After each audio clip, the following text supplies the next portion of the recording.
Just checking if you all can see this. I think so, right? Yes. Yes, beautiful. Then.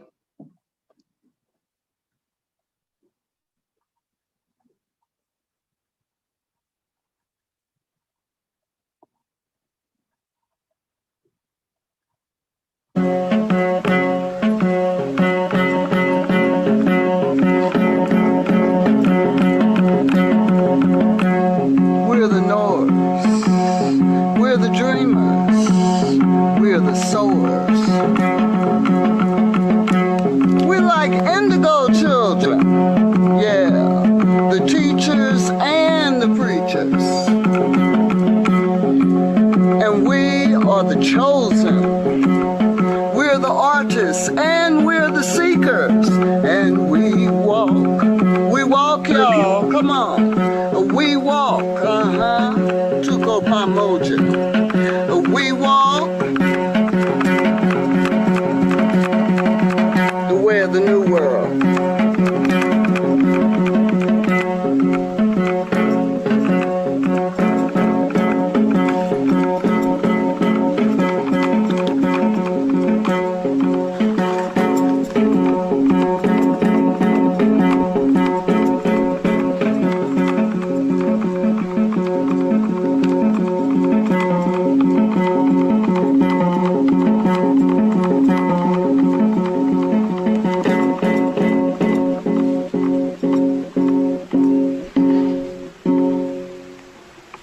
Call upon the powers of the earth. We call upon the powers of the mothers. We call upon the mothers of the earth and the sky and the fire and the water.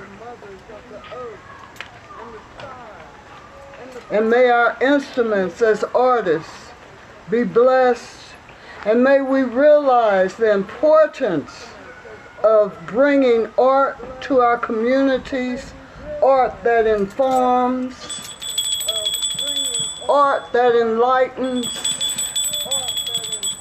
art that uplifts.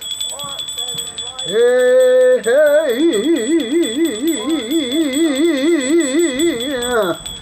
oh, hey. We call upon our ancestors to bless us. Hey, goon, goon, hey, hey, hey, hey, hey.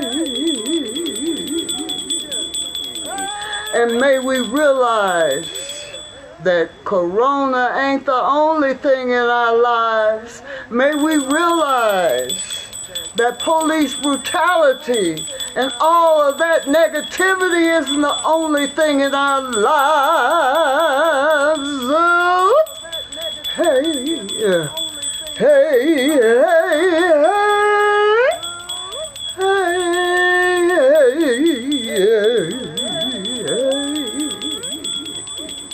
We're knowers.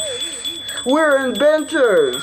We're scientists. We are knowers, creative beings. Never forget that. Never. Always. Remember.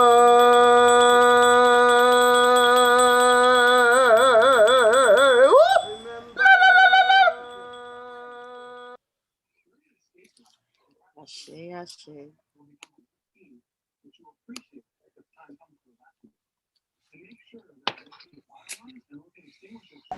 Greetings and blessings from Tanzania.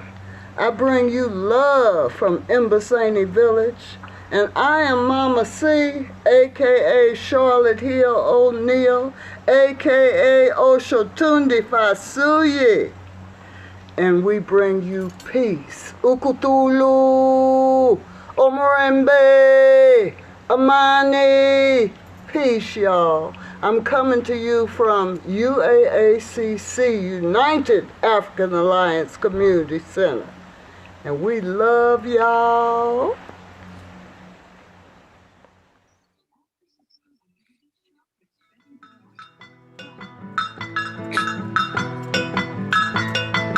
Kakwe.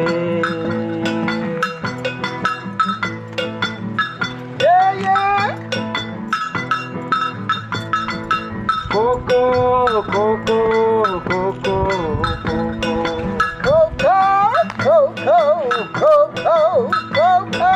Kakwe, Kakwe, Kakwe, Kakwe.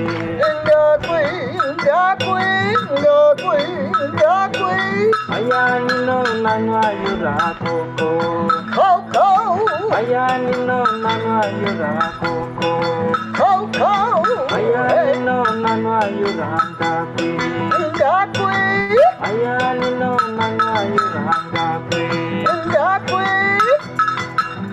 Hey, hey, yeah.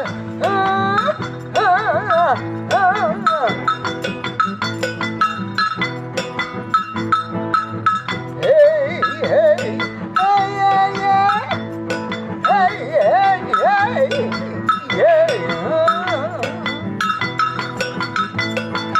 Ayani no nanwa yura Coco. Coco, Ayani no nanwa yura Coco. Coco, Ayani no nanwa yura Kakwe. Kakwe, Ayani no nanwa yura Kakwe. Kakwe, Coco, hey, Kakwe, Coco.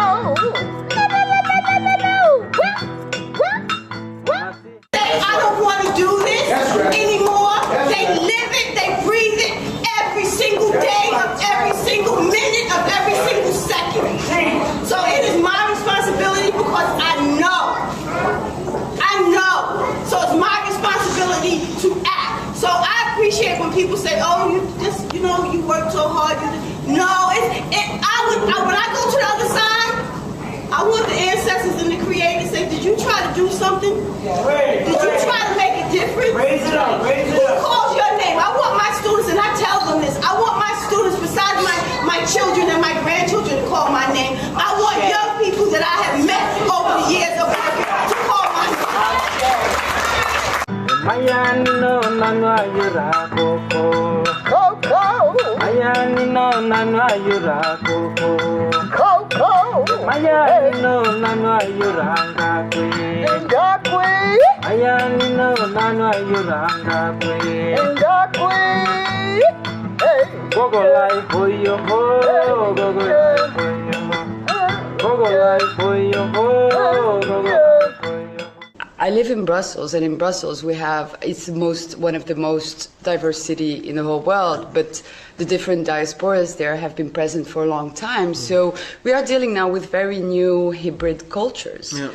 But there's not one culture house actually that offers a platform for the hybrid cultures. The approach is always multicultural, as in different cultures living next to each other. Yeah. And all these different cultures and the way they were approached by these houses, people from Brussels didn't even recognize themselves in it anymore. So these houses ended up being whiter than white. Okay. After all the reforming in terms of diversiteitsbeleid, they stayed very white, very elitist.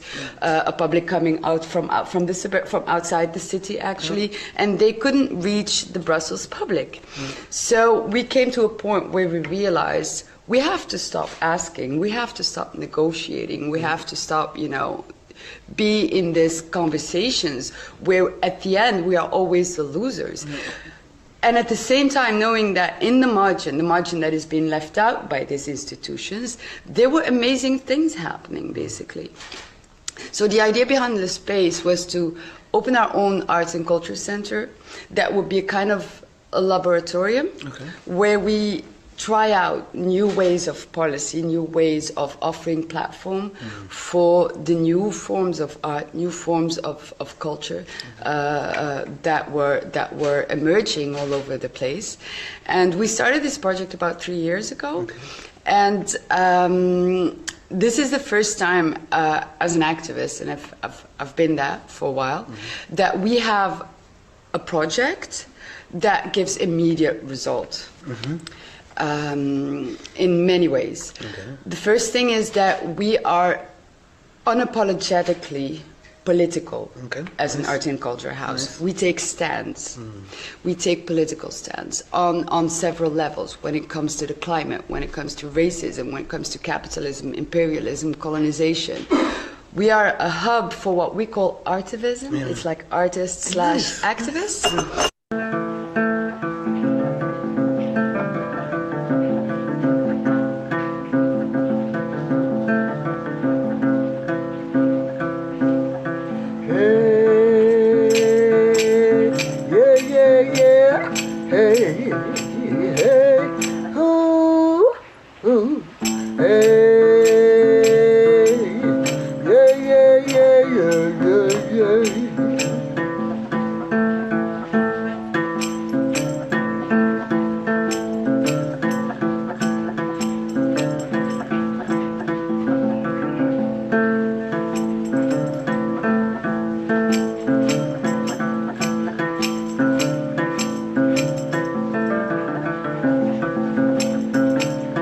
I was talking before, urging you, especially the artists, to remember the power that we have to change things.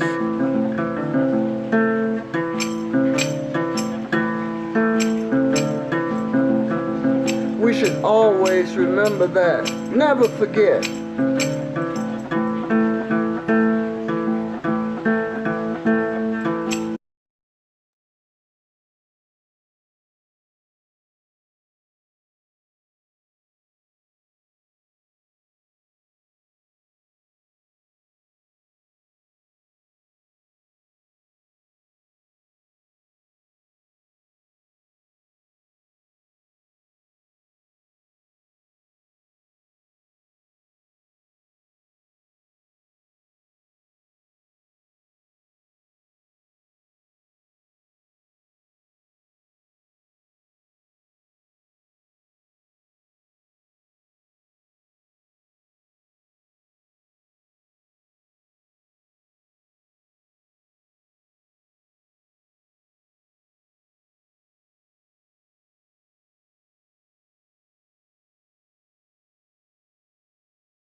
Welcome, welcome, welcome, party people.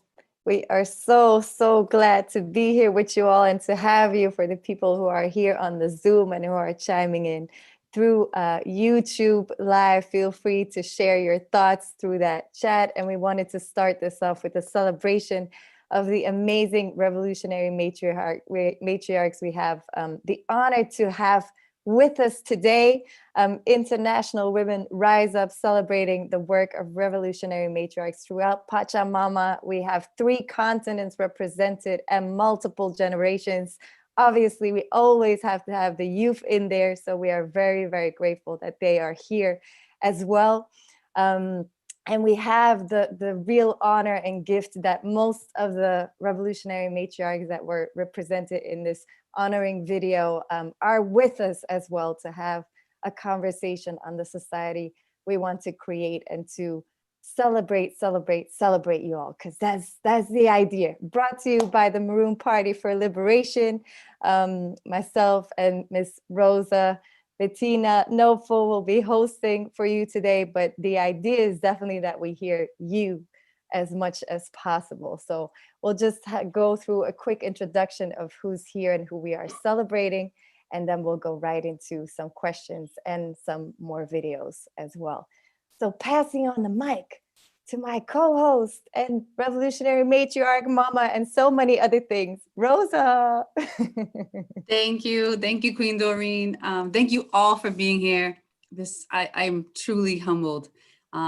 Wow. So we got to see a video with some of the women we're honoring today, and you might have seen in there Mama Julia, as Brother Shep likes to call her, AKA Julia Wright.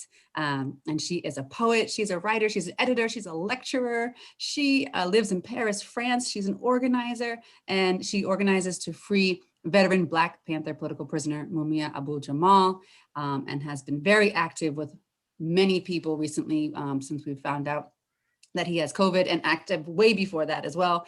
And she's also the daughter of the great Black writer and activist Richard Wright, who we have heard that Native Son, Richard Wright's novel Native Son, was required reading by the Black Panther Party. So we got to see a bit of her in the video, and that is just incredible.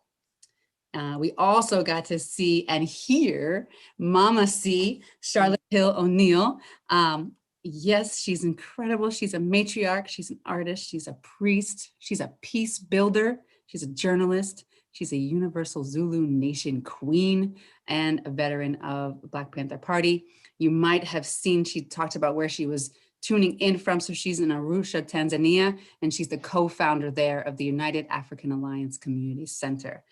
So snaps for Mama C, and thank you for blessing this event today. And now I get to introduce a fellow educator that I get to see in all the revolutionary spaces. I love to see you, Mama Dekwe. It's just incredible. So Dekwe Keone Sadiki, thank you for being here. She is chair of the Malcolm X Commemoration Committee. As I said, she's a revolutionary educator, not just a regular educator, a revolutionary educator. She's in classrooms and she educates everywhere she goes. She's a radio host. She's an editor. She is a Black Panther Collective alumni and leader of the Free Political Prisoner Sekou Odinga Defense Committee, and I believe Sekou is here as well. Brother Sekou is here in the building.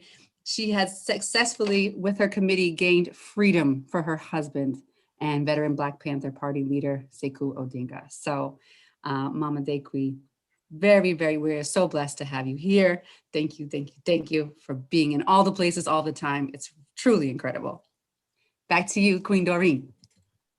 Yes, and the list continues on. It's really a wish coming through. I have to pinch myself right now because we have so many beautiful revolutionary matriarchs coming together as well. Rashida Aziz with us here in Belgium. She is an amazing queen, author, community builder. She is the founder of The Space, which we got to know a little bit more about in the video. She's also the co-creator of The Keepers, that was also in the video, honoring hip hop legacy and making sure those voices are heard of all Black women and girls, and that we keep continuing to tell those stories and to amplify them. She's also on the front lines of working with families of stolen lives. So we say justice for Mauda, justice for Lamin, justice for Adil, Ashe, Ashe, Ashe. Thank you so much for being with us, Rashida, and we look forward to the conversation as well with amazing Queen Noah Harmony Harley, an amazing community builder as well, as you got to see, working with the youth out there, working in the land, representing ancestors and elders, and continuing the fight for the release of Russell Maroon Schultz. She is the niece of Russell Maroon Schultz, political prisoner, and we have to continue until his free Mumia, free Russell, free them all, for sure.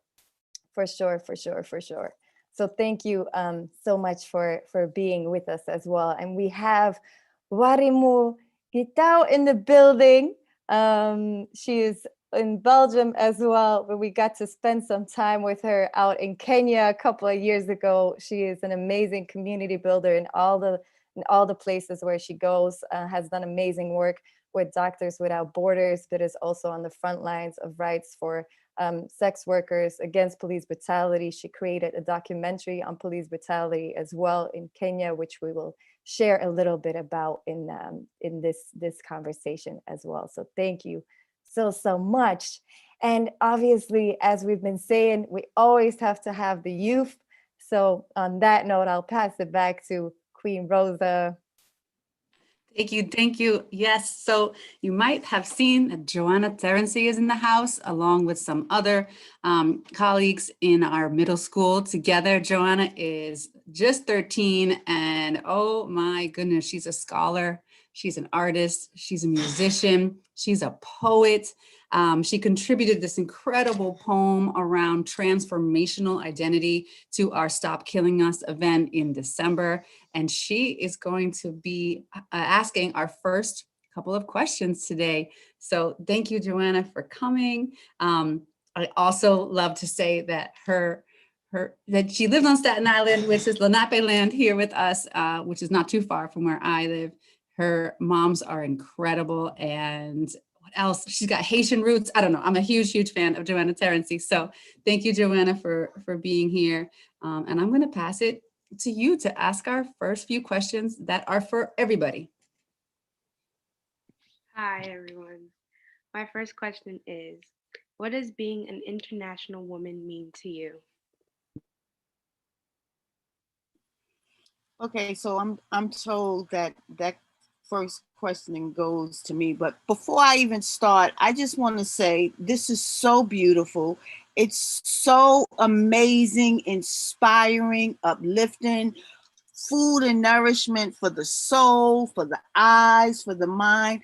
To see these beautiful sisters here, the introduction that you gave, Sister Rosa, was wonderful. The video, everything about how you opened this up is just inviting and warm and embracing and celebratory and transformational, because it's a reminder of how we take our lives and the pain and the oppression that we experience and the trauma, and we take it and we create, and we don't stop creating, and we use it to uplift our lives and our voices. And it just really brought tears to my eyes listening to what Rosa said about Joanna. So thank you for being here, young daughter. Like, you are an inspiration to know that before you even speak, that I'm hearing those things about you. So I am so humbled and so honored to be here. So thank you. And I think that what I started to say in just like welcoming myself and all of us into this space, that's what it means to be an international woman, right? To know that in this space that I live in here in Brooklyn, New York, in Fort Greene, is just this space, but there are women and there are girls like all of us who are represented here that are everywhere across the diaspora, who are doing the work, who are living lives, who are making visible what the power structure, what capitalism, imperialism, and colonialism, white supremacy, patriarchy, what it likes to render invisible. We are pushing through. As Mama C said, we call upon our ancestors. We call upon the mothers and the grandmothers and the aunties and the sisters. So being international is saying that my life is connected to girls and women's lives around the world, particularly girls and women of African descent, of indigenous descent, of the African and indigenous diaspora, but women globally, because we struggle. We are oppressed globally, and so we struggle globally. So it's recognizing the we in us and not the I in us. And so if I'm concerned about girls and women here and people, the liberation of people here, then I need to be concerned about that everywhere. Because as Dr. King said, an injustice anywhere is a threat to justice everywhere. So it's not isolated. Imperialism tells us that. You know, that saying, if they come for you in the morning, they coming for me at night. I must know that whatever is happening around the world is going to reach here. And whatever's happening here is going around the world, because oppression and white supremacy and all of those things, capitalism, imperialism, colonialism, is exported and imported around the world. And so we have no choice when we know that, right? Like in the clip that was shown in the opening, once you know, you cannot unknow. So it's what do you do once you know? So that's what it means to me to be an international woman, is to make my life and make sure that my life and my work is connected to the lives, and my voice is connected to the voices of women around the world and girls around the world.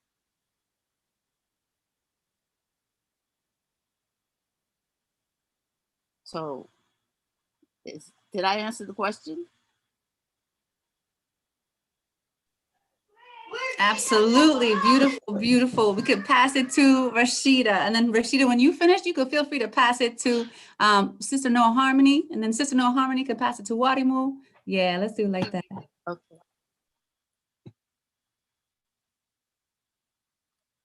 We can't hear you, Sister Rashida.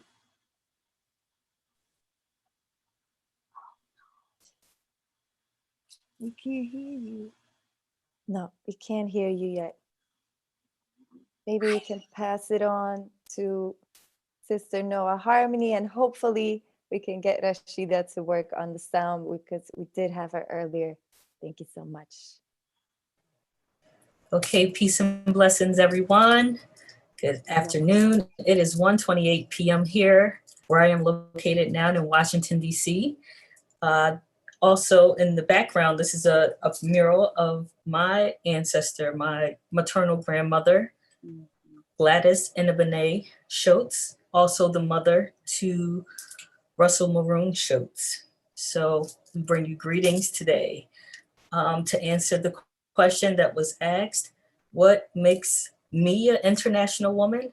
I would say an international woman is me, we, us, and all of us, every single woman here on this planet Earth that bring forth life is an international woman. We build nations, we thrive, we're fierce, as we were told, we're a force, and we are women. And how we interconnect is how our nations and our countries and our worlds and people bring forth life. So that is an international woman for me. I've traveled long, far around this earth.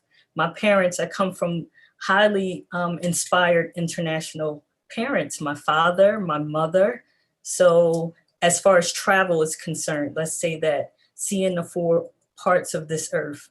And again, I represent my grandmother, Gladys Inabene Schultz. I also represent her daughter, Ida Mae Schultz, who was murdered. She was an international woman, one of the first Peace Corps volunteers called on by John F. Kennedy.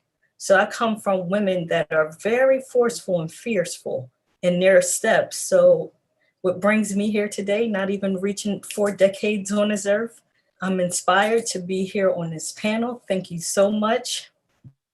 I'm just blessed and grateful. So I'll pass it over to Sister Rashida if she's ready.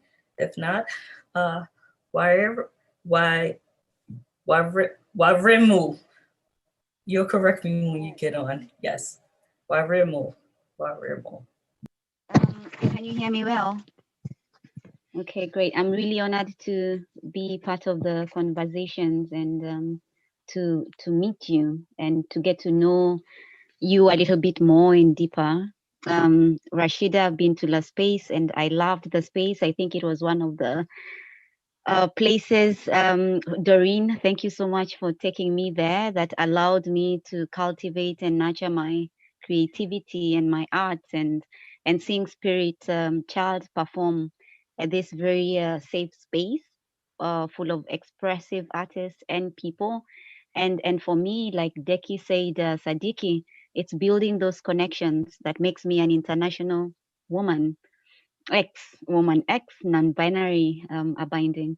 And it's the recognition of we all want to have a level of dignity that surpasses any kind of disconnect that we may have in our lives.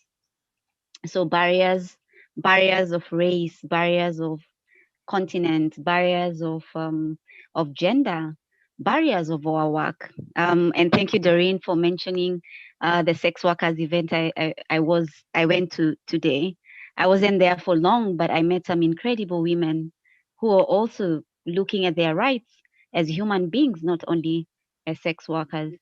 And it's connecting those struggles. It's connecting what each human beings want as a person. That, I believe, makes me an international mimix.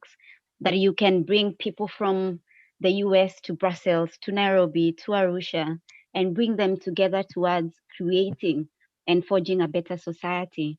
So in 3 words, because I'm a journalist, in 3 words, what it means to me, I wrote some notes, and this is change agent, global scholar, and you are a nurturer. I don't know whether nurturer is in the English dictionary, but we are meant to nurture people where we go, the spaces we occupy. Be the change maker. Don't only read, but also learn, but also nurture the people whom you have been blessed to really interact with and be with. Absolutely. Thank you so much, Warimu. And as we see if Rashida's sound is working, we'll maybe just share a clip from Mama C. As was mentioned, she unfortunately couldn't make it today due to a video clip. We can't, no, not yet, but hopefully we'll keep hanging in there. She's creating a video clip, and her flight was pushed back. However, she is with us definitely in spirit, and she sent us the beautiful clips that you saw earlier, as well as this one that I would love to share with you all. So we'll share this one.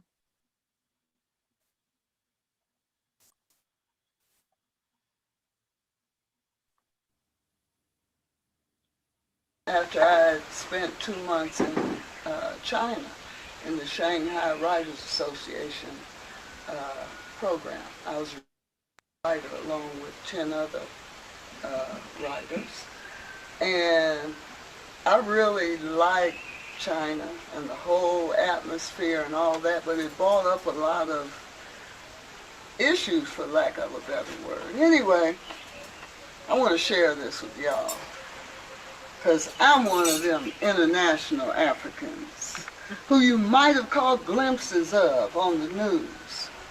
We're the ones who are comfortable speaking in any language, in any culture, because our spirits got flow, like the blues. We speak French with a Senegalese accent. We speak Kiswahili with a Midwestern drawl. I'm liable to greet you with a ni hao, my friend, or bid you adieu with a tutao nana, y'all. The outside of me reflects that inside DNA that twists and turns in creatively unique ways, like head beads from Cape Town, alekes from New Africa. I sport paper beads from Uganda, labret pierced in Nairobi, Kenya. I'm comfortable picking up tofu with my chopsticks or eating ugali with my fingers. I dig strong hip-hop vibes in any language, and I appreciate beauty in all colors and genders. I am compelled to honor my Egun in all the ways that I've learned. I cut off my locks and sacrifice to my Orisha, marking bridges that I burn. Scarification cheek marks from Unkono, chin tattoo from Kansas City. I walked in the streets of Shanghai, China, heavily cloaked in black pride and African dignity. I dig my long earrings from Joburg and my gown, a shawl, a gift from Ghana. I dress all my fingers and some of my toes with power rocks and brass and copper armor. Rap stones from Minneapolis, Chicago, Baltimore, and D.C. Sunshine-colored conga from Tanzania, and ankle bracelets from traditional Maasai. The essence and bliss of my inside is reflected on the outside. It's true. I am a citizen of the planet. Your Mother Earth is my mother too. And I walk the way of the new world, embracing the good of the old world too. Peace, y'all. And as we are on the video share, we'll just go right into another poem that was created by a revolutionary matriarch who is Rashida's mother. And as we get that ready, I also just want to pass on the love from the chats, from the people on the YouTube channel. There is lots of love. Thank you as well to Spirit Child for being our technician behind the scenes and sharing all the love in that chat. From the Maroon Liberation School Book Club, a lot of love as well to the creator of our flyer, Remedy. Thank you so much, who's holding down a book club on Russell Maroon Schultz every Sunday with Carla and Jen, some people of our Liberation School. So keep it going, all that love, party people. And we'll go right into a beautiful, beautiful poem. السلام عليكم يا أيها الحاضرين كلكم، وتحية مني فين ما كانوا في العالم، وتحية مني للنساء خاصة اللي في بلجيكا، وتحية مني للرجال اللي حاضرين مع المرأة، وتحية مني لكريستوف خاصة. سلام الله عليكم، أبشروا النصر إن شاء الله لا قريب. ونقول لكم يا أيها المهاجرات والمهاجرين، والله إنكم أحييتوا سنة كانت هباء منثورا اللي هي الهجرة، والهجرة في التاريخ، ولا تاريخ بلا هجرة ولا هجرة بلا تاريخ. والرسول يقول لأصحابه: أهجروا لبلاد الحباش إنه فيها مليك لا يظلم. الفرق بيننا وبينهم إن أهجرنا لبلاد فيها حكومات ظالمة. الأرض ليست أرضهم، والأرض ليست أرضهم، الأرض أرض الله أينما كنتم، استقيموا واعبدوا الله. الله هو اللي قال: أليست أرض الله واسعة لتهجروا فيها؟ ونقول لكم يا أيها المهاجرات والمهاجرين إنكم على حق، وأنا معكم. أنا سبقتكم في الهجرة منذ زمان، سبقتكم في الهجرة في بلجيكا، وأنا بنيت ثم حيت وعليتو ومشيت وخليتو، وغرست ثم ورد وسقيتو، وكانت راشدة هي مولاتو، وألفت ثم كتاب وللأسف ما قريتو حتى جات راشدة وقراتو. وسألت راشدة: ماذا قريتي في الكتاب يا راشدة؟ قالت لي: قريت في الكتاب الحب مثل الطريق، وتلقيني بالبراني، ويحظى لي خويا شقيق، وعمره ما ينساني. سلام الله عليكم يا المهاجرات والمهاجرين، كافحوا ونحن معكم إن شاء الله.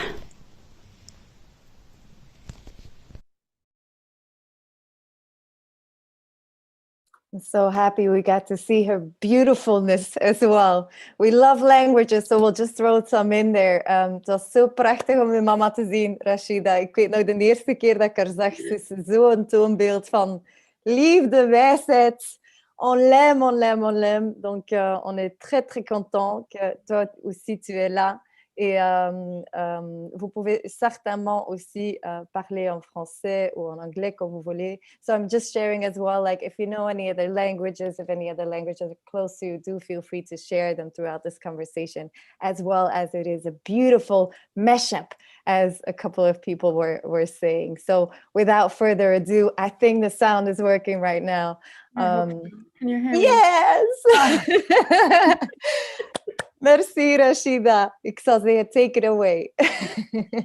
Thank you. Thank you so much for having me, for inviting me among all these beautiful, beautiful souls. And yeah, should I go back to the first question, or are we at the second question? The first question, what it means to be an international matriarch.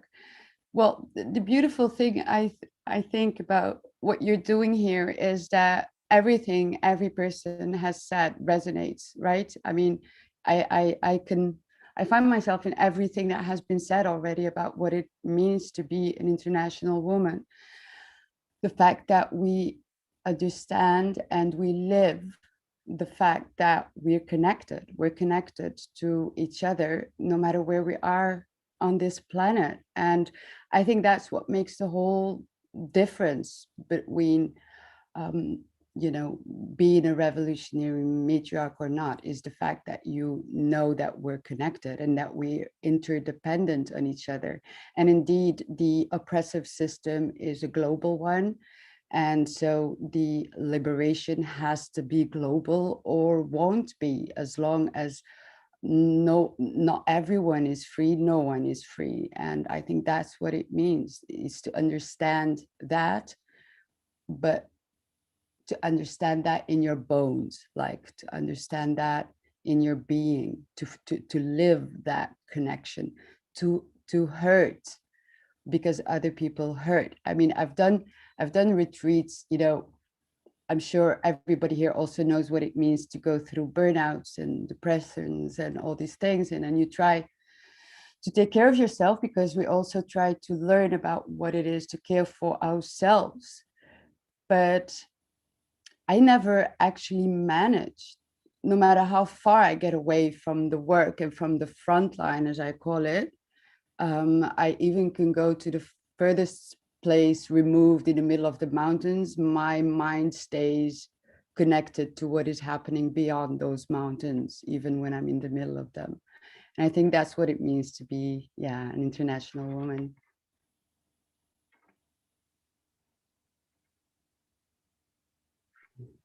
Thank you so much. I love that. And just I can feel the love on this call. I hope everybody can feel it out there, because that is what is going to heal the world. The love that is here and that you all are sharing. I'm going to pass it back to Joanna to ask us our next question. And for this question round, maybe two, if it calls to you, go ahead and wave and say, pass it to me. This question passes, it hits me and I want to talk on it.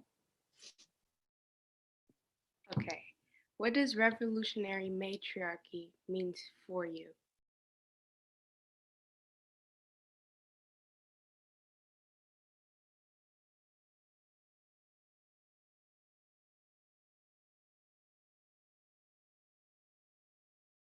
Oh, you're on mute, Sister Dekui. As my ancestry, in addition to being African and identifying as a new African, but also my family is Cherokee and Shinnecock, and recognizing that matriarchy is part of my lineage. So it's like carrying that on. Nothing happened without the women being the dream weavers, the struggle makers, and participating in struggle. So part of it is carrying that on, but also nurturing and helping myself and others to recognize and to dream that another world is possible, to be about building and creating relationships with people, mentoring, mothering.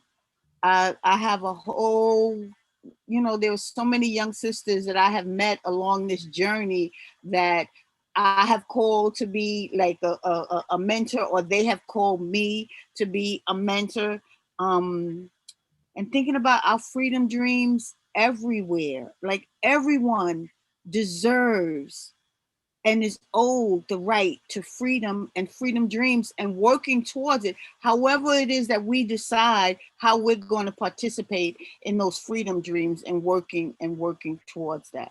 So I think that Sister Rosa, you said it, love. Like the Black Panther Party, you know, like Che said, revolutionaries are guided by great love for the people. We have to start with that. We have to start with loving ourselves and loving the people and loving the fight for freedom. Lynn Stewart used to say, this is a beautiful struggle.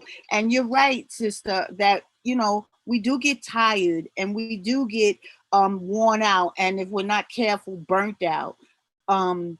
But it's still a beautiful struggle because the relationships that you build along the way, people become your family, and it's a kinship in spirit and politics and resistance. So that's what it means to be a revolutionary matriarch, not to be afraid of being a woman. I love being a Black woman, right? And this state doesn't make me feel badly about who I am, who my ancestors are, who the women who inspire me are, young and older. So not being afraid of the power that we hold as women, not trying to silence myself to make other people feel comfortable. Which everyone that knows me know that I don't do that, sometimes at the chagrin of others, but I speak my mind.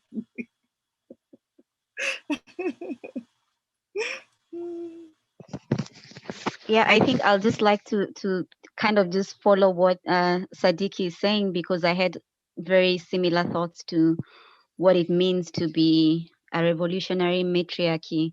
And for me, it's just exactly that: speaking out, not being silenced, supporting and nurturing young women.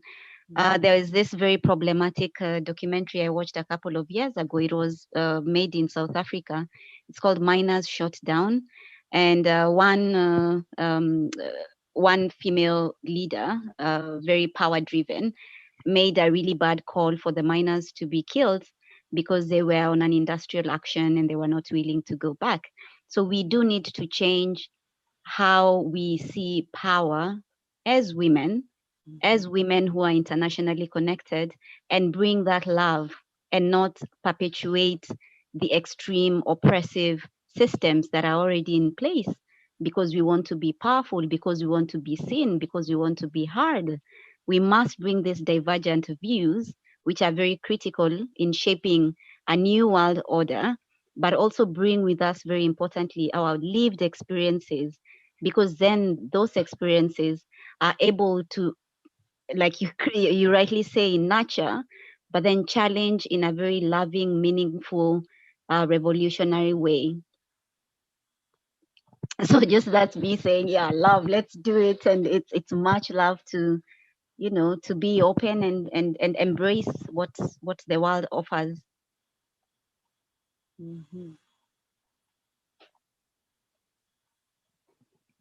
Beautiful. Thank you so much for those amazing responses. And we'll just continue to build upon the things that have been said. And we really look forward to hear from you as well. What are the principles that you hold dear in terms of creating a new and nurturing society? And obviously, we've touched on various ones already. For the Maroon Party of Liberation, we build upon the legacy that we keep alive from Fred Ho and other, obviously, Black Panthers and Young Lords and freedom fighters throughout the decades who continue to fight and to inspire us, and principles such as art is equivalent to politics, which we've already seen and talked about, to indigeneity, to Mother Earth centeredness, to Maroon leadership, honoring the Maroons who escaped slavery and created their own societies outside of the oppressive systems, and how that can still inspire us as well. Revolutionary matriarchy, obviously. But we wanted to ask you, what are the principles that you'd like to maybe talk a little bit further on, or things that haven't been mentioned, and how you apply them, and which challenges you experience or have learned from. And again, feel free to take the mic if this question holds dear to you. Yes, Okay, sister. peace No, and harmony. love, everyone. All right. The question of principles. I believe that we all should have some self-defining principles that governs us while we're here occupying our time on this earth. Rather, that is, we have a spiritual connectivity to our higher being, or some type of energy that we muster within inside of us to sustain our well-being here on this earth. And once we connect and identify with that, those principles, whether it's rising at 4 a.m. every morning to meditate, to pray, to do some deep breathing, to do some yoga, to do different things that will connect us to our core, our center, and then move ahead with our day and how it is that we're change agents in this world. So our self-identity, to have a positive self-image about ourselves, to even project a change. Or as we're women, I believe from my grandmother, as you see on the wall in the background, and my mother, these women were fierce in how it is that they led. And growing, having the ability to be able to be raised by them has helped me so much in my lifetime. And the things that they have instilled in me is to be unapologetic that you are an African American woman. Your father is of Cherokee descent.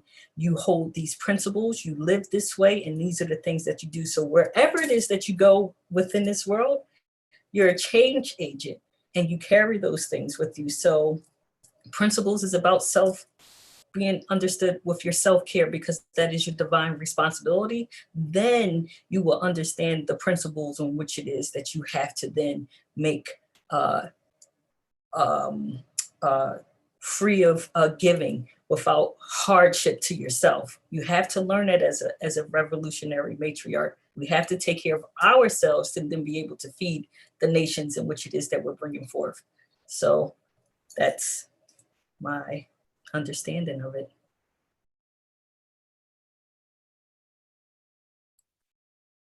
Thank you so much, Sister Noah Harmony. And may I maybe pass it to Rashida on that note as well?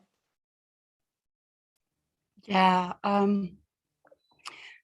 For me, the question of principles actually rejoins the question of what it is to be a revolutionary matriarch. You know, I've tried to study as much about the past revolutions as I can. And something that I learned about past struggles or revolutions in recent history is that, well, many of them were within the public eye, led by men. And I tend to recognize within their strategies some kind of perpetuating patriarchal values within the way that they were leading struggle. And I think that being a revolutionary matriarch means that not only you resist against the oppressive powers by all means necessary. So I have a lot of respect for all kinds of resistance, all kinds of weapon resistance, all kinds of weapons that we can understand. But also we need to propose the alternative to this oppressive system. And that is where a lot of, I think, male leaders have failed in proposing something different, because the ones who are proposing a society of care and love most of the time are women. So to me, the principles, yeah, I share the principles of the Maroon leadership. Art is an equivalent to politics. I've always believed very much in that principle. Indigeneity also, I have learned a lot from my mother and my grandmother, as I can see all revolutionary women have. That's something we all share. And Mother Earth centeredness, of course, we need to reverse you know, this society that took us into this globalized industrialization and capitalist market, and the way to reverse it is by recentering Mother Earth, but also have the patience that it takes to build a bottom-up alternative. That's long-term strategy, right? That's something that takes a lot of patience, that takes a lot of care, solidarity, love, nurturing, all these kind of principles that are linked to matriarchy are, I think, very, very important within, you know, when we resist. Because what I have noticed while studying all these past revolutions is that ancient powers that be, the top-down patriarchal and capitalist white supremacist powers, just always find their way back, right? And to me, revolutionary matriarchy means that we don't allow them back. And for that, we need to build a very, very sustainable basis, build a new system by connecting, by showing what it is to care, to be solidarity with others, creating those spaces where people are safe to reconnect to themselves and to each others. I think those are aspects that in a lot of previous struggles have been neglected, right? And so, yeah, I think that's what is very important now for us to center as values, to create a system, network system, but that is global. So to organize locally like we all do, but by connecting our struggles on a global level in order to build something sustainable, so that whenever the revolution is there, and I believe it's there, I believe we're in the middle of a revolution. Sometimes I call it the end game. I really believe that this coming decade is some kind of the end game of revolutions, right? We won't get another go to it. We won't get another chance. You know, I don't know if you guys know this story about the myth of the survival of the fittest. I say the myth because actually it turned out to be the survival of the kindest. The reason that Homo sapiens survived the other human species is not because we were more fit than the other. Actually, it even seems that we were not. Other species were fitter, more advanced culturally, and so on. But we were the kindest to each other. We were able to be solidarity to each other. And that actually comes because our species has eyebrows and has pupils and white within the eyes, which allowed us to connect with each other, to read each other's emotions, and thus to build solidarity with each other. And so that's what I pretty much believe in. This myth of the survival of the fittest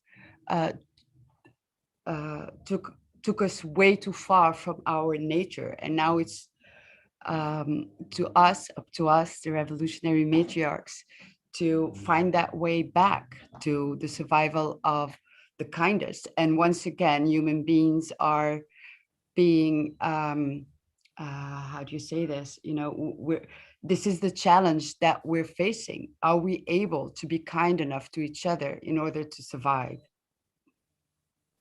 Thank you so much, Rashida. It goes right into something that was shared in the chat as well of Lovey. Her name sounds very much like love, actually, from Iceland, who's sharing. Thank you so much, sisters, to help me readjust my compass and be non-apologetic for caring for others. I too come from a matriarchal family structure and practice my politics on that foundation. Beautiful. And for the sake of time, we'll move on to the next question, but definitely the answers are very much intertwined in the questions anyway. So passing the mic again. Thank you. That goes to Joanna. And we are doing great on time, my dears. Look at this structure and love in the same place. What is your definition of marooning in 2021?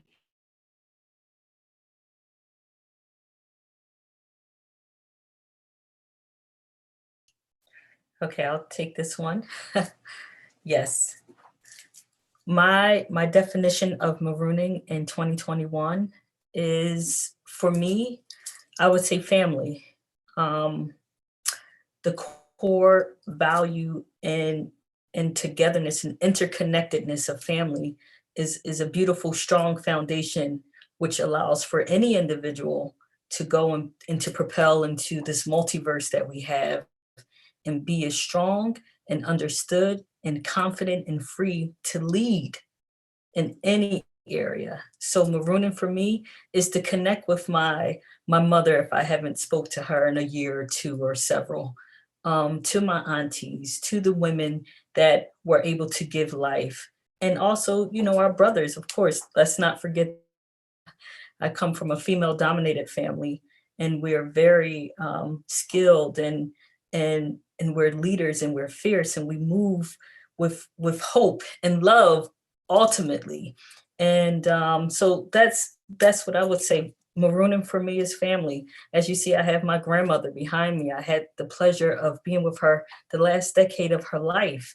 And it was such a joy. And I'm so grateful from the lessons that she taught me. I carry them with me today.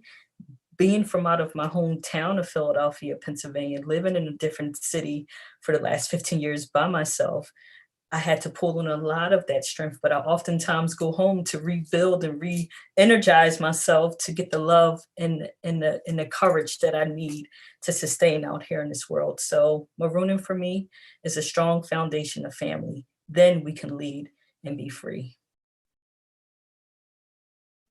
I love that, Sister Noah. Thank you. I think about maroon. I think about when you say family, it's the family we inherit as well as the family we create, right? So there are people that we work with who are revolutionary, who are active, who are freedom fighters. Those are the families. That's the family that we create. You know, there's a T-shirt that I saw a little pharaoh in that said, "We are ancestors' wildest dreams." Right? So I remember that always. And it has to do with my work on behalf of our US held political prisoners and prisoners of war, right? Those folks who have been in prison for the last 50 years, but from the revolutionary movements of the 60s and 70s. So part of that marooning is speaking into existence, writing into existence, fighting for into existence, bringing them into it to make visible what this power structure likes to render invisible. As an educator, I speak our lives and my students' lives, our histories and her stories into existence, because it's not something that they learn in what I've long called the board of miseducation. So it's, you know, it's speaking those things into existence, but it's also very much those, like, it transcends, because it's about the solidarity, it's about working with people, it's about learning, recognizing that we don't know everything, and it's also, you know, everything is a teachable moment, as Sekou also always says, because when Hollywood makes movies, I always have a problem when they make movies of our heroes and sheroes. But he always reminds me, it's a teachable moment. So recognizing that we can take those teachable moments and we can create resistance histories and her stories from those teachable moments, as much as we may not like them. Beautiful. Thank you so much, Sister Dekui. And we just keep getting love in the chat. So thank you all for chiming in the YouTube chat. We feel your love, so keep sharing it. And we do want to say Rashida's mother's name, Mimuna.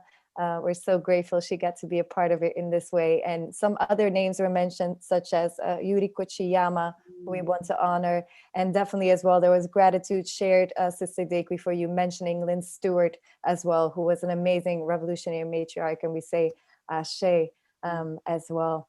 And that actually brings us perfectly to our question, because Lynn Stewart was definitely an example. Yes, Warimo, would you like to share something? Yes, go ahead. No, Absolutely. because this question kind of really spoke to me in terms of what marooning really means, and adding to what already Perfect.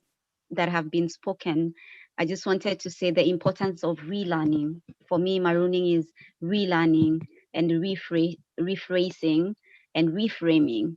And it means making the invisible visible, because we are, as Rashidi was saying, we are part of a political, economic, social structure that has used the system, as it were, through education, through imperial commodification, to keep people exploited and to keep people really divided. So we need, and Sadiki also mentioned it, to relearn that, to tell the truthful history of what these struggles are, what these liberation movements were about, and what they can be. And that way, then people become more inclusive and more understanding of each other's history, and more adaptive and accommodating of one another. Yeah. Thank you so much for adding that, Warimo, and definitely do feel free to interrupt us if you feel called to share. That is definitely why we are here. Thank you so much. We wanted to give a shout out as well to Laura Whitehorn, who's been on the chat, who's also another revolutionary matriarch who's been on the front lines for political prisoners all the way, who's a political prisoner herself, who is free. Thank the goddesses, we say. And there are many, many more who need to be free. So on that note, we'd like to move into the next question of why it's important to free all political prisoners and address police brutality, which are definitely elements that are linked, of course. Who would like to take this one first? Sister Noah, you want to go first? Okay, well, let's say why it's important to release all political prisoners. Well, let's speak about my uncle. I'm here in representation of my uncle Russell Maroon Schultz, who is a 77-year-old U.S. held political prisoner. He has spent over 22 years in solitary confinement and 49 years in being held in prison today. And I am here, powered by the Schultz Unity for Maroon. Our call is to free Maroon now. He is dying. He has nothing else inside of him but to be free. We ask for compassion and mercy in this matter for his immediate release. And this is with all due respect and with all due honor and with all due privilege. Please release Maroon.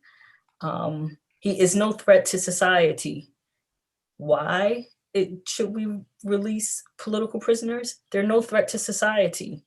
The unjust system of police brutality, beating us in our minds and in our spirits, spiritually raping us, emotionally damaging us, consciously, they're creating an idea of ourselves that is not in true representation of who it is that we are. Our elder, Maroon, we need our elder home to teach more to us, as we mentioned, that we're students here to this life. We're students with every waking day, and we need lessons of liberation. We need lessons of freedom. We need to reimagine ourselves and what freedom is. So freedom all, absolutely. Yes, free Maroon Schultz. Again, I'm here in representation of the Schultz family. I'm powered by the Schultz Unity for Maroon.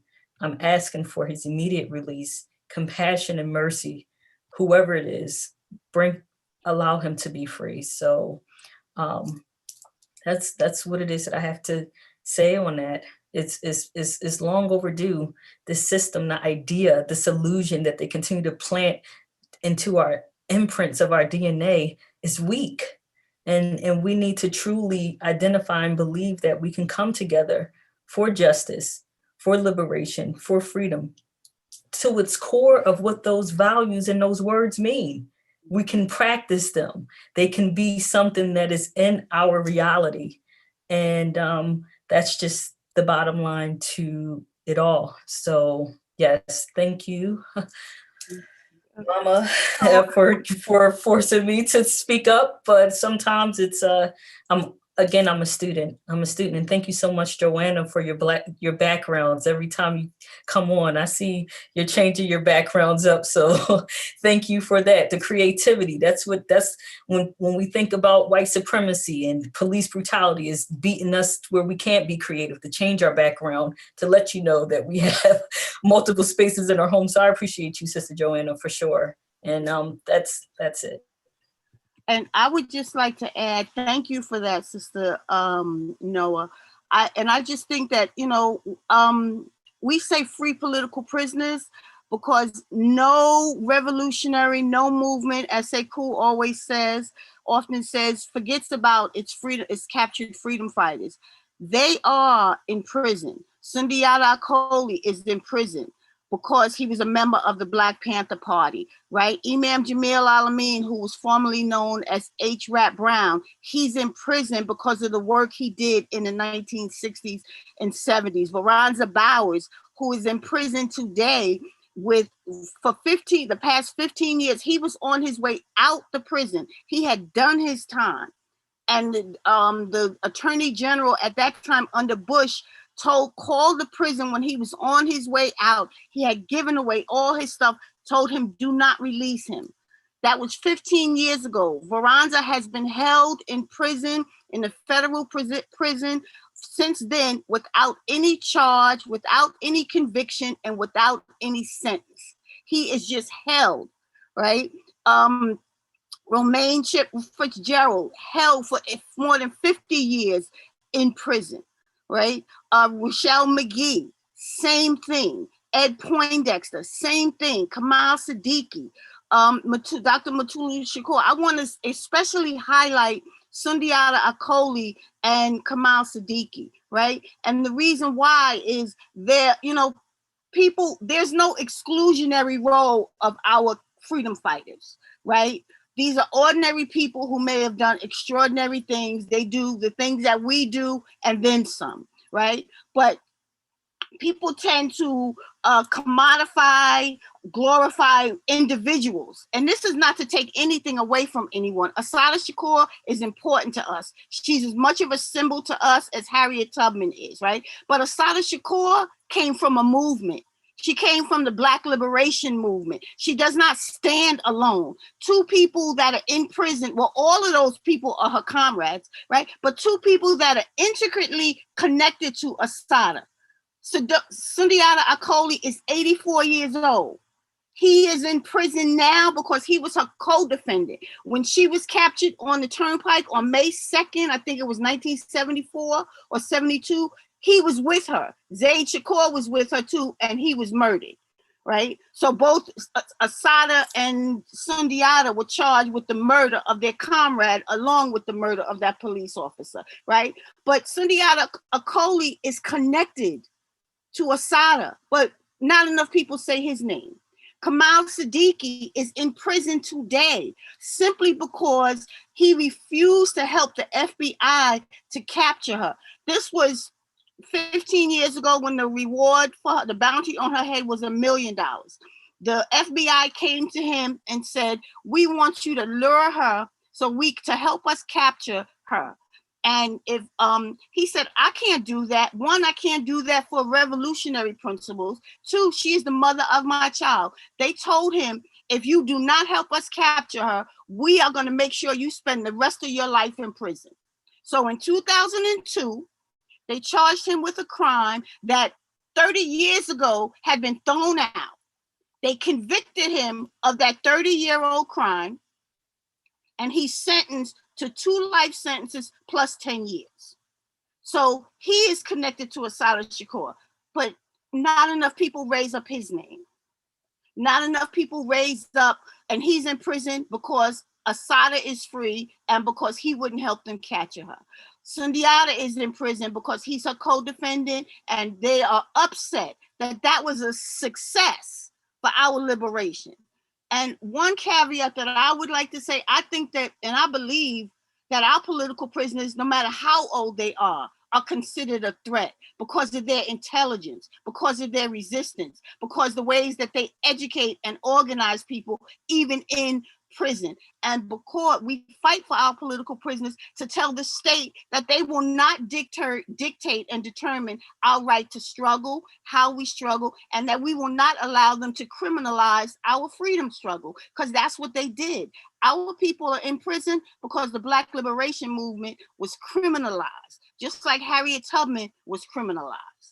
So we fight for them because they fought for us, because they dreamed another world was possible. They dreamed and fought for and actively engaged, and children should not be hungry, that people should have access to health care, that people should have food, that people should have the basic human rights that they needed. They dreamed about and fought for those things. And so we who dream for and fight for those things, we must include our political prisoners, our white anti-imperialist political prisoners, Puerto Rican, indigenous, and Black and New African.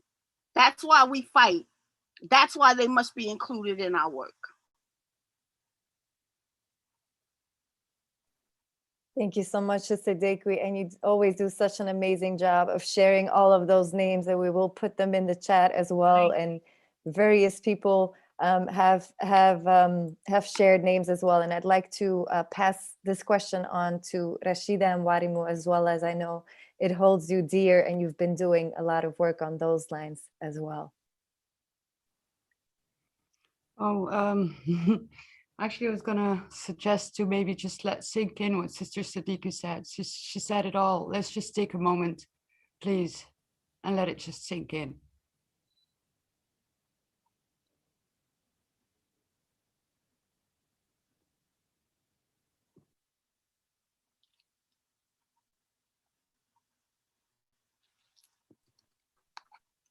Absolutely. Thank you so much. And I'll check in with Warimu as well, because you have documented Warimu police brutality. We do have the trailer on deck in case you would like us to share it. Would this be a good time to do that? And do feel free to just share a couple of words as we are getting it ready to share it, why you felt compelled to do that, and what your purpose with it is. So this is a very personal documentary I did a couple of years back, in 2012. And the reason I did it, I come from a very marginalized space in Nairobi. I think Doreen, you visited with Spirit Child. It's an informal settlement called Mathare.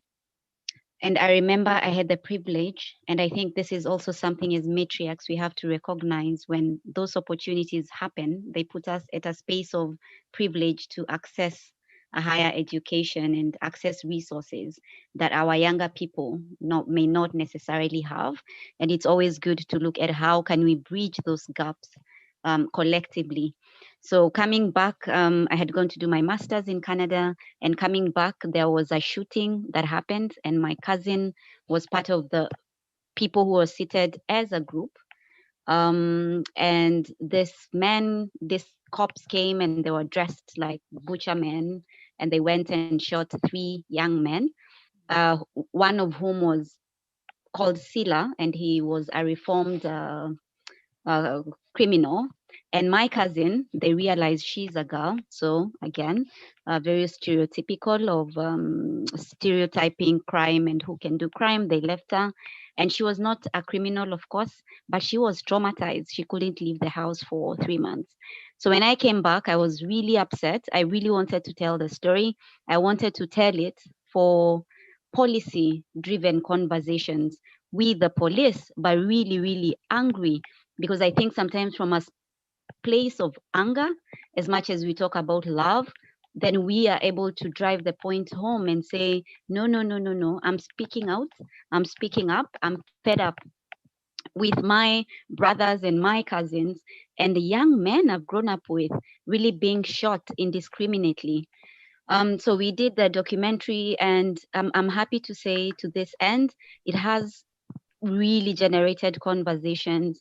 There's a lot of work happening with groups such as Mathare Social Justice Center, who are doing an incredible work pushing for and documenting extrajudicial killings in Mathare, and kind of really pushing policymakers and calling out the names of the policemen who are involved in this hideous crimes. So the trailer, I'll be happy to share with you the full documentary. So that's the short history behind it. And I hope it blesses you, but then I really hope it inspires you to continue with the struggle, to continue with the fight, and not only for young women and men in informal settlements, but those ones in the Bronx, for, like I said earlier, for sex workers, for women of color, for all the groups that are feeling and are entirely marginalized by the system, as it were. It is our duty as revolutionary matriarchs to keep on with the fight. So please, you can share. Thank you so much, Warimo. And as we get it ready, we are so blessed to have Mama Julia Wright in our midst as well. Thank you so much for chiming in and being with us. This is such an honor. We will just allow you to come into the space as we share the trailer of the documentary on police brutality that Warimo was talking about, and then we would love for you to share what you have to say with us. Thank you so much.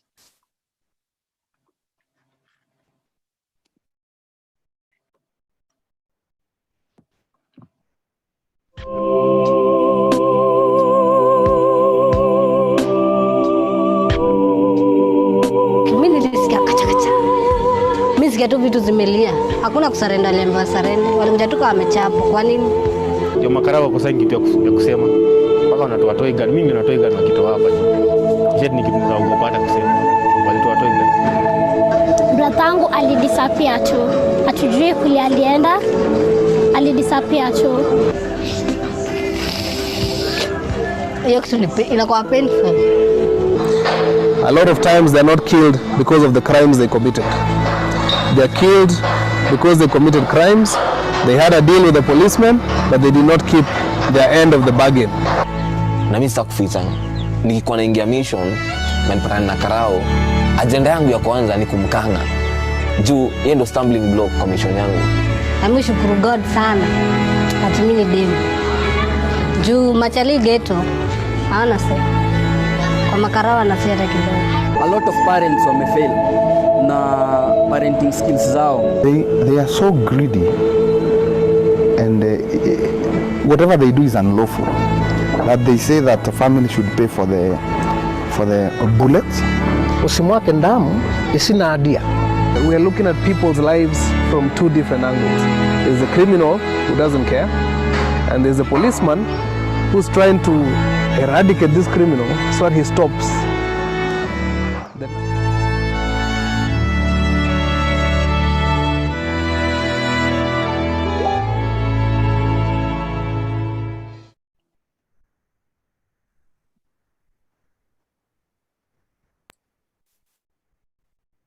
Thank you so much for creating this, Warimo, and sharing it with us as well.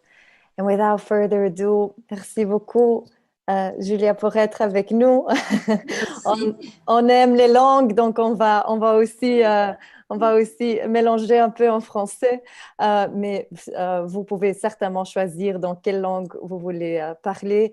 On vient de vous honorer au début avec quelques photos et aussi le message de Moumi Abou Jamal vers vous, l'honneur qu'il vous a fait il y a quelques années.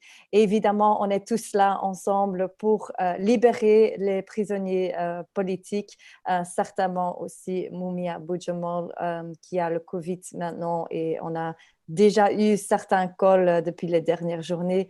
Mais merci beaucoup pour être avec nous, pour vous célébrer et aller partager ce que vous voulez. Merci beaucoup. Thank you very much. Hello, sisters and mamas. I love being a mama. It's so enjoyable. It's a wonderful thing. What I wanted to tell you is Mumia's illness, his very serious condition, has made us all take a step back and think about mortality, about our power, our political power as women, as Black women, as Latino women, as Asian women, as Indigenous women. We are tremendously powerful because we can save lives. And why? Because if we look at history, we can take any part of history. It doesn't matter. Be it the French Revolution, when the famished matriarchs rushed onto the Palace of Versailles to get the king and the queen, and that was the end of royalty.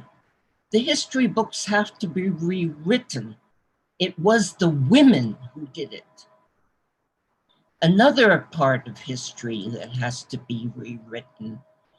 Kwame Nkrumah, the late socialist president of Ghana, may he rest in peace and power, was brought to power by the market women of Ghana, the mammies of the market, who saved, and with their savings and their determination and their power, they brought a freedom fighter to power.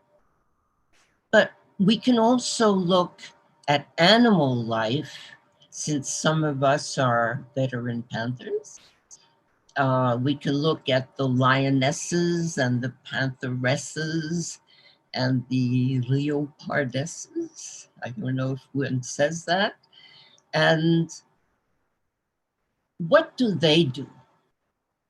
What do they do that we do? They stay behind while the males go to guard the boundaries of the territory. And they stay behind because they give birth, they give life, and then they have to kill to feed the cubs. And then they have to kill all over again to protect the life of their cubs. So inherent in the power of those pantheresses is the ability to give life, but to take it.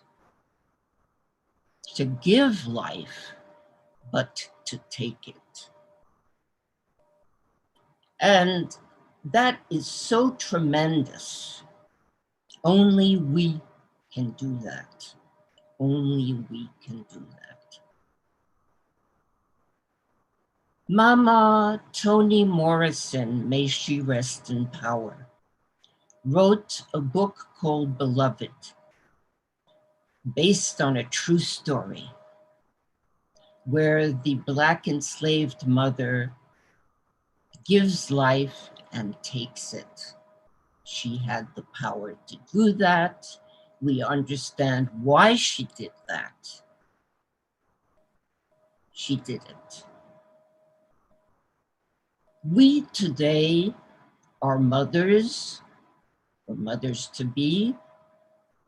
We have the power to save Mumia. Another source of our power is that we are able to give life to Black men. And Black men are those the white supremacy seeks to destroy. So when we go out to save a Black man from white supremacy, they know we are not playing games. And they know our power. Way back in the Middle Ages, the witches were castigated, shunned, and burned at the stake because they were able to give life and to take it.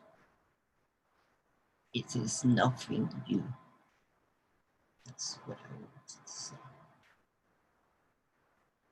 Go out, please. Save Mumia. It's International Women's Rights Day. Stand up for him. We can do it. We will save him. He will be free. We can absolutely do it. Thank you, Mama Julia. Thank you so much for your powerful, powerful words and the reminder of our powers, whether we are birthing children or not, we have these powers of raising and reteaching and relearning. And you mentioned Beloved, and I have just a few of my favorite revolutionary matriarchal writings right behind me. So thank you, thank you, thank you. Got Maya here as well, and Grace Lee Boggs, and yeah, just incredible to be here with all of you that are reteaching us. Yes, and Doreen has Rashida's book, of course. Yes, incredible, incredible.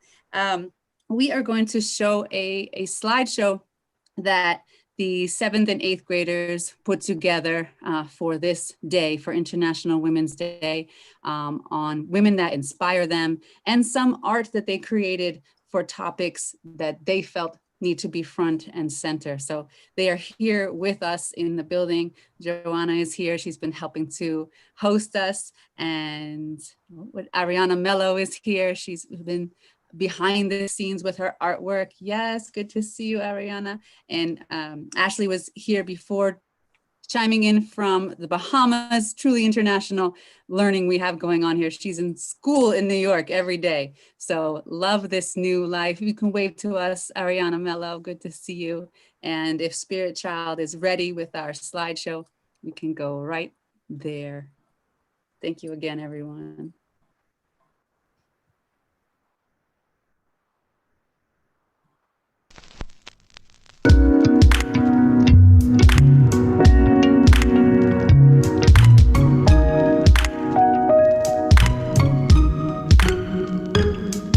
No one sang bird song before, bird drifted into darkness to see it. No one sang bird song before, bird sank into silence to receive it.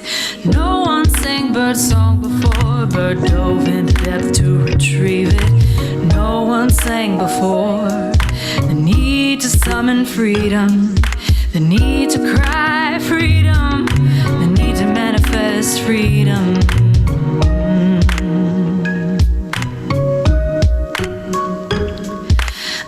That feeds on greed, festering oppression designed to devour itself. Taught sold out souls not to feel, see, grieve, receive, not to sing. Gather them up and rally round truth, relearn how to be. Gather them up and rally round truth, relearn how to be. No one sang Harriet's song before, Harriet drifted into darkness to see it. No one sang Nanny's song before, Nanny sank into silence to receive it. No one sang Asada song before, Asada dove into depth to retrieve it. No one sang before the need to summon freedom, the need to cry freedom, the need to manifest freedom.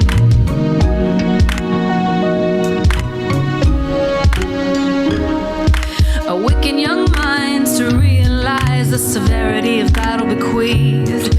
Learning history to walk the path with authentic audacity. And machete sharpness modeled by maroon revolutionaries.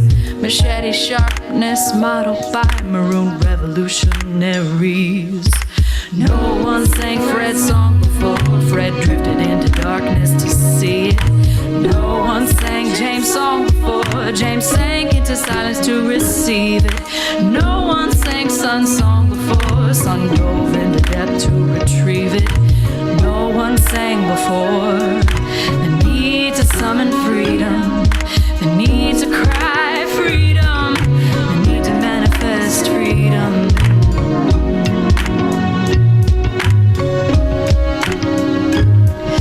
Reverberation through generations, this lineage runs deep. A river of resistance cutting through conditions, wearing down supremacy.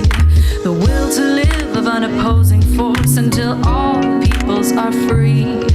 The will to live of an opposing force until all peoples are free.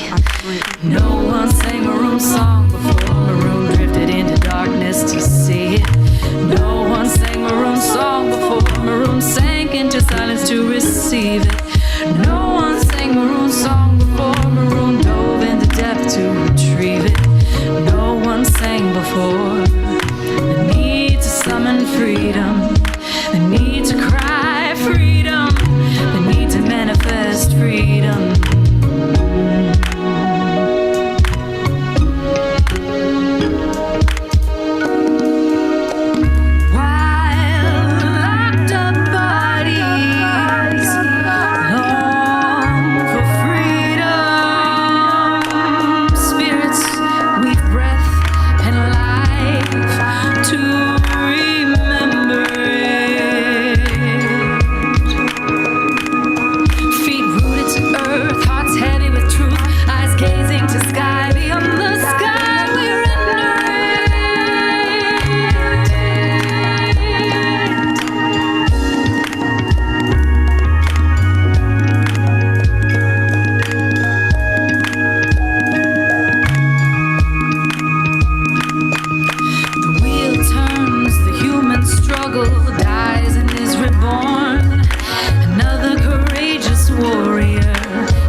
They tried to erase moments, souls, and stories. Shall not be dismissed by a predatory. Seek justice and peace for those underneath. For those in defeat, for those on the street with nothing to eat, you gotta believe, you gotta believe. Say I won't retreat until I receive. Say we won't retreat until we receive. Yeah, we will proceed. Maroon will proceed. Yeah, we will proceed. Maroon will be free. Maroon will be free. Maroon will be free. We fighting for space, for the fame and glory.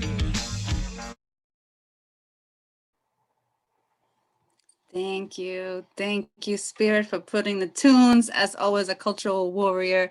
Those are some songs from our We Maroon album.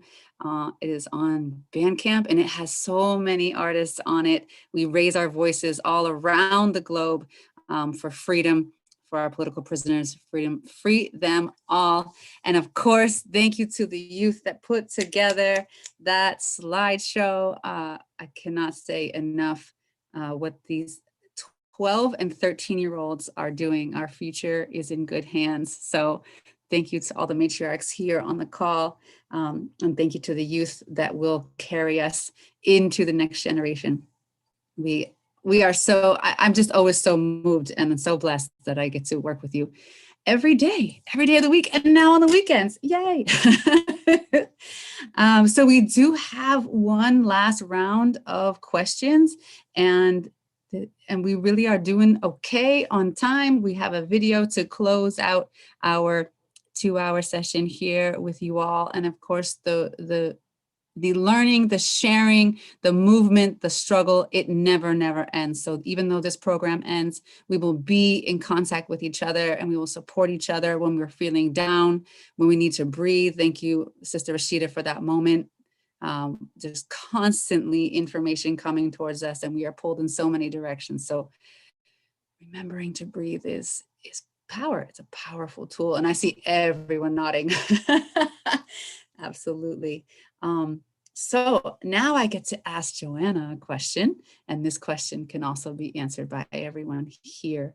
What strategies work when we are engaging young people? Fred Ho tells us that revolution will not happen unless we are growing revolutionaries.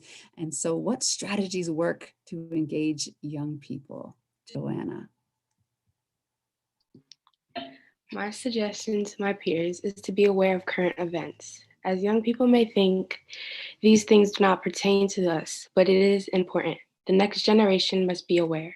I also think that it is the school system's whole responsibility to incorporate current events in the curriculum.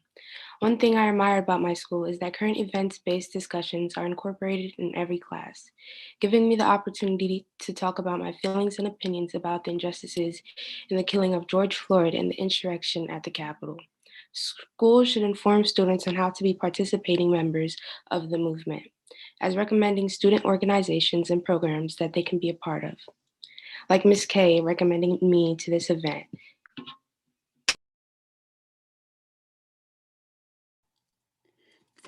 Thank you, Joanna. Yes. Joanna, thank you. You are brilliant.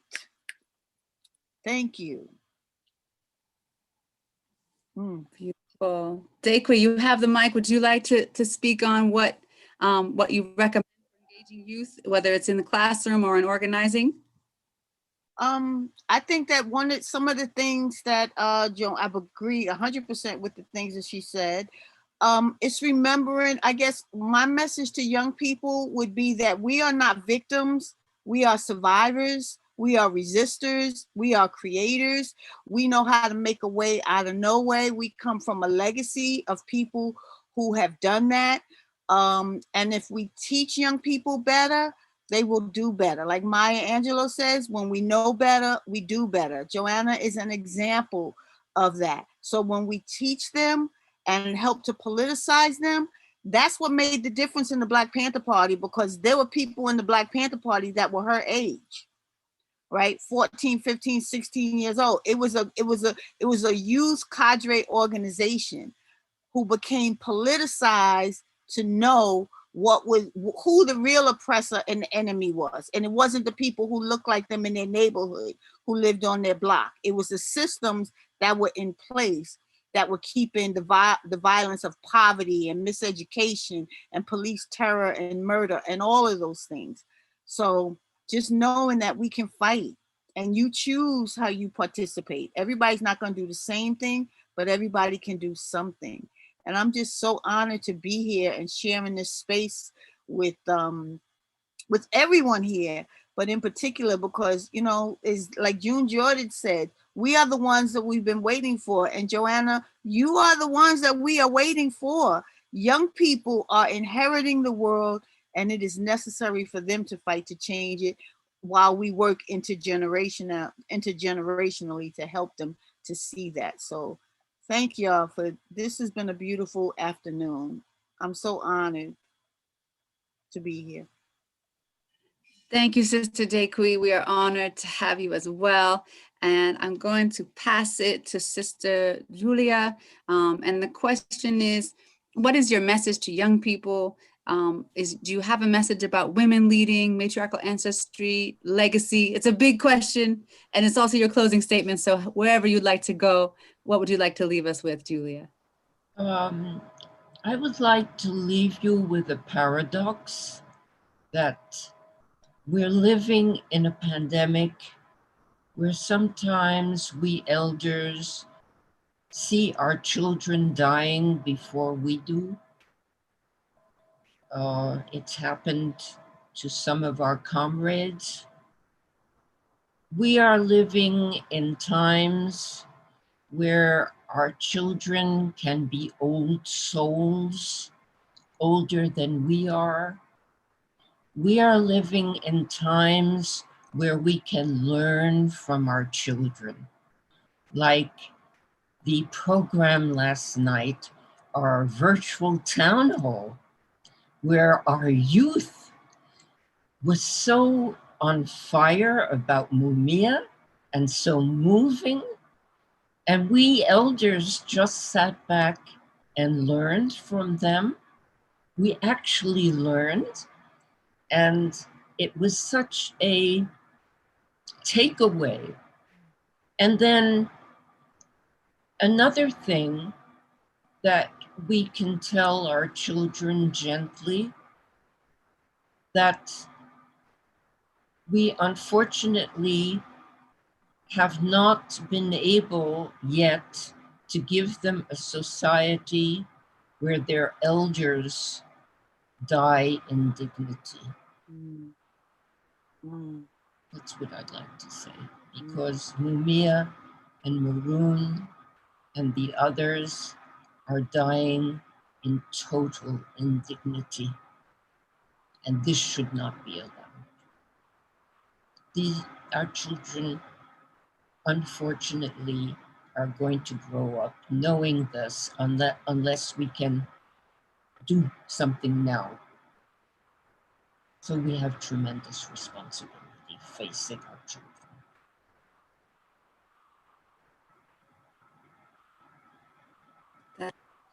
I'm going to pass it to Rashida and then Warimu. Thank you, Mama Julia, for that reminder. And yes, Joanna, it's true. We haven't been able to create that society that you deserve yet. And my advice to you would be to hold us accountable in any way you see fit. Please hold us accountable. We have passed this on to you, regardless of the fact that you did not deserve this. So please hold us accountable to do anything you need to get it done, because that's your task now.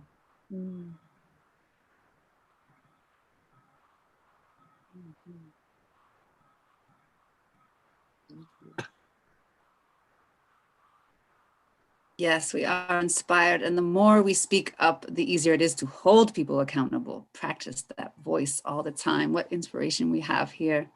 Warimu, final thoughts, messages for our youth, for our world, and then to Sister Noah.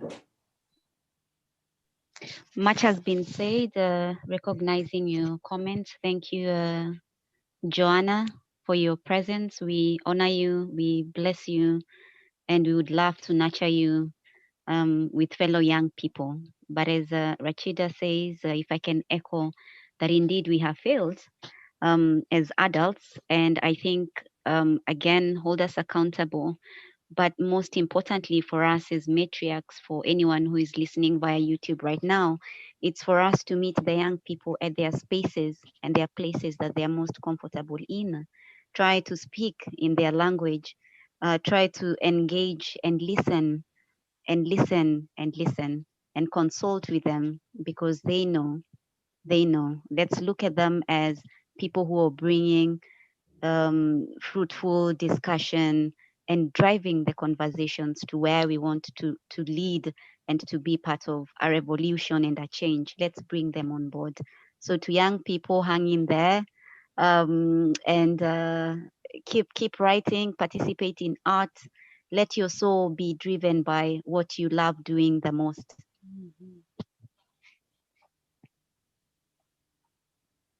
Yes, soul work. Sister Noah. Okay, good evening, everyone. Thank you so much for inviting me here to this space. It was very informative. It was very moving and inspirational, emotional, all of the above. This was a very sacred space this Saturday on this International Women's Day. So I'm so grateful.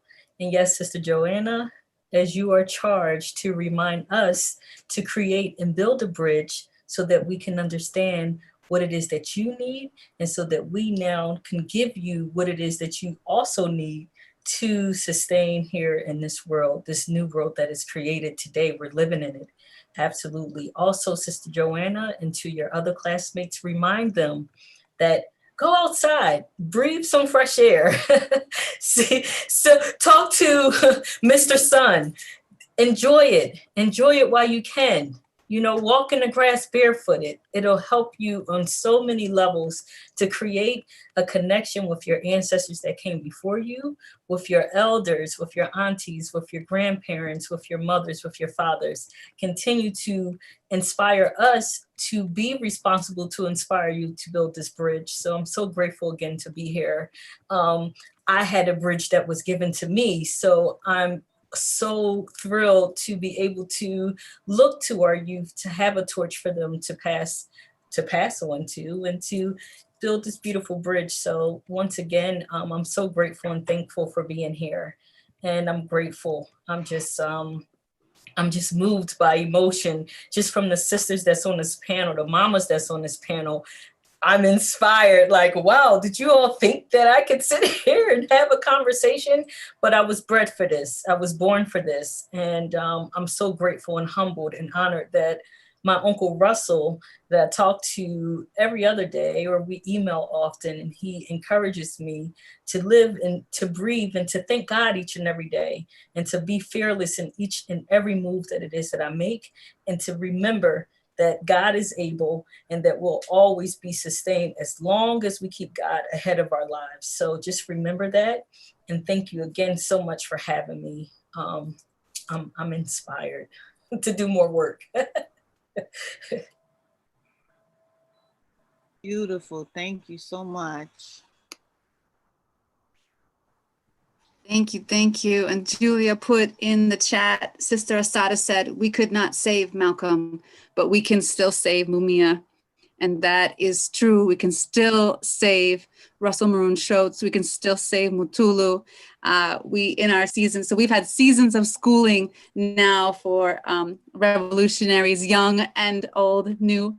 And our season 3 is going to be M for Maroon, M for Mumia, M for Mutulu, M for matriarchs. Yes, so we are excited to have our season 3 of learning, and this video will be played, and people are gonna love it. So thank you for being a part of our next season, for giving us legacy to pass on What a way, what an incredible day, an incredible legacy. Again, thank you for your work, your fire, your passion, your heart, your intelligence. Woo! Thank you, Revolutionary Matriarchs. Really appreciate you, and appreciate you, Doreen, for putting it all together and making this happen. Wow. Yes, so I will pass it to you, Doreen, and then we'll close it out with Mama C. Beautiful. Thank you all. See you soon. See you in the whirlwind. Absolutely not much to add. Definitely going to keep that going. Nothing but gratitude. Thank you so much to each and every one of you for being on this call. Thank you so much as well to the youth for sharing all those beautiful presentations and inspirations to you all for your words of wisdom.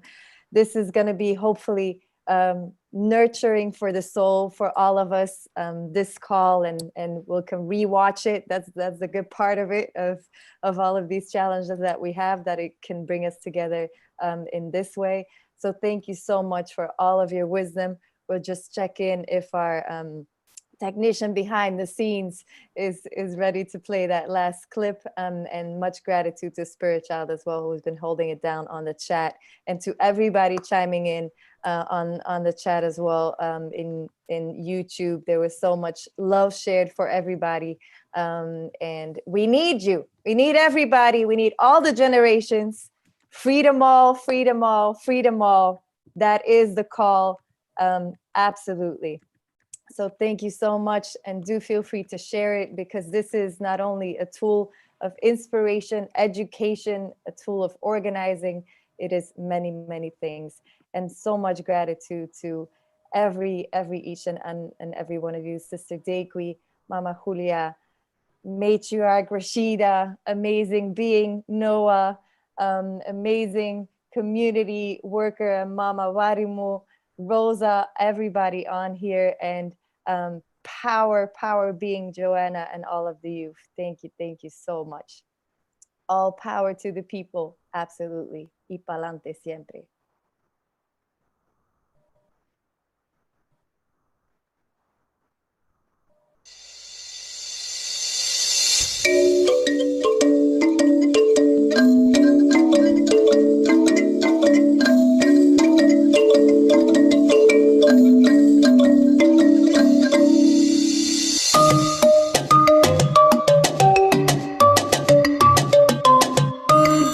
Ancestors who with their lives and struggles plowed the spirit and the strength of what we now call eco-socialism. Masimulizi yake story zimetukata mori, fungwa kwa minyororo, eti ndo mwanzo wa safari. Safari ya my story sio story, ni story za ukoloni zinazonipicha mimi, zinazonificha chini nisiamini ule uwezo na ujuzi kabla karne 20. Mama kushi simthamini, asili kasukumwa nyuma kwa siri shuleni. Mazingira yaliyozinga nikisanga kuyapinga, nani atatukinga atatuchunga? Tumetusi wakunga kwa kubuya na kudunga, mifumo imetufunga na huu moja umetutenga. Kama karata mezani inabidi upya kujichanga. Afrika to diaspora, turudi mezani kuja panga, kabla huyu kipanga kuja kupita na vifaranga.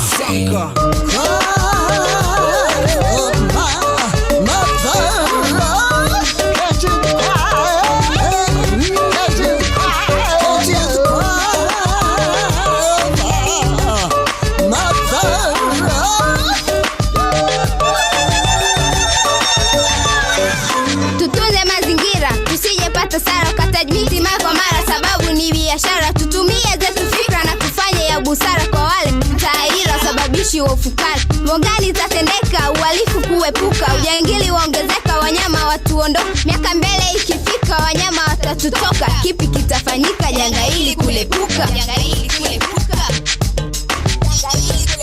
Janga hili kulepuka. We weave ourselves to life and to Mother Earth.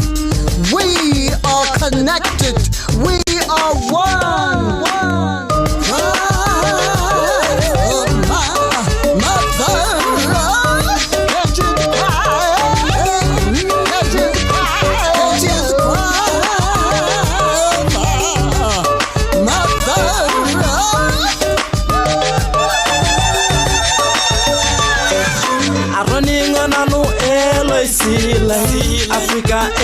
Eloisilai, Eloisilai, Aroningo nanu Eloisilai, Olosho Eloisilai, Eloisilai, Africa Eloisilai, Olosho Eloisilai, Dadola Jijik Eloisilai, Africa Eloisilai, Africa Tarona Losho, I bongara bokin, Maronyoring Kihwa, Maronyor Pokin.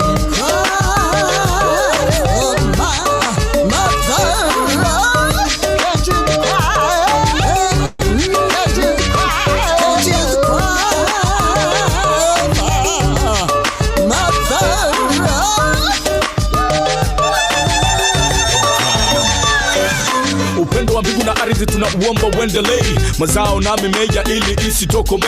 Karimu wako Mwenyezi Mungu ulitutaka tukutegemee, watu wote na vitu vyote, kila kitu kikunyoshe. Imani na thawabu zetu kwako utuongoze, hekima na huzima, fikra za umaskini wa dhambi na utumwa wa akili utukombolee. Rutuba ya mashamba duniani haswa Afrika utugombee, maana watu tunauona kugombea urithi utusamee. Kwa yote tunaoyafanya bila kujua utuepushie, wazee wa zamani walidumu mashambani kwa mbegu za kuhifadhi, sio kwa mbegu za madukani. Tujali uwasilu tu kwa Mungu maishani, kama tusishindane na Mungu, kwani miujiza yake inashuhudika hadharani. Yeah.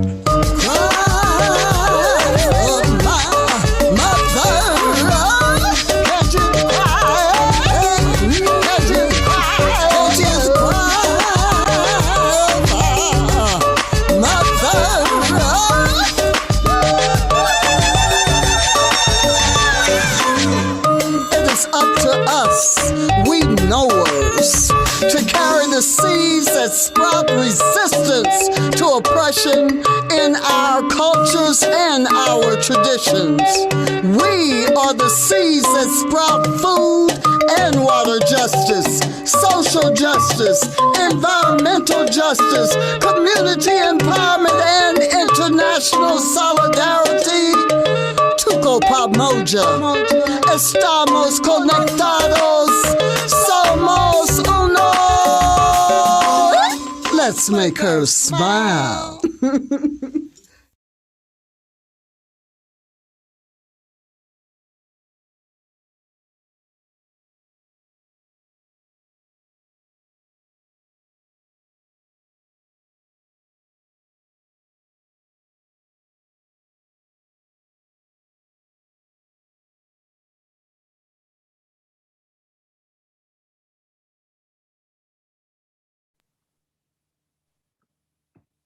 Let's make her smile, and you sure made us smile.